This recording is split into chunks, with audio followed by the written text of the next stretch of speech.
Thanks for joining us on Focus on Africa from BBC World News. It's been described as Kenya's biggest infrastructure project since independence more than 50 years ago.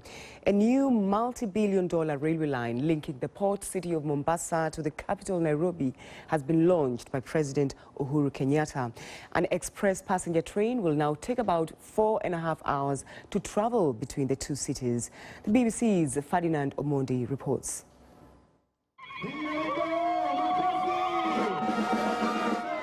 It's a project the president hopes will help improve the economy and also get him a second term in office later this year.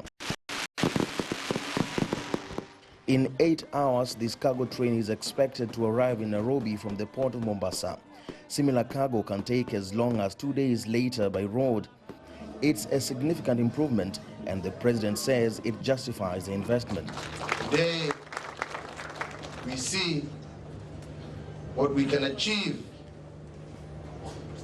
as a nation if we work together. This railway is not just for us.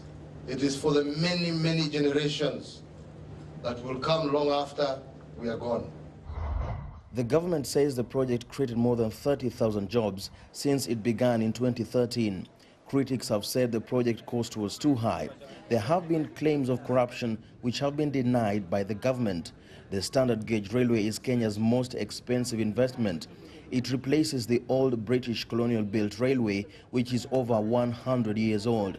The World Bank had suggested upgrading the old railway was more economical, but the government looked to China, got the loan and built it regardless. And today, the president ordered that the cheapest ticket should cost no more than $7. This is the economy class cabin of the new rail service, but I can tell you that it's already more comfortable than a bus ride.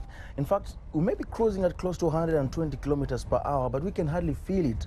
So much more comfort and certainly much more speed. Question is it a threat to road transport? The signs are there. One cargo trip is equivalent of at least 100 long-haul lorries. It will take 50 buses to accommodate all the passengers who fill one train. But road transport operators are confident their business will be sustained. We pick people within the city and drop within the city.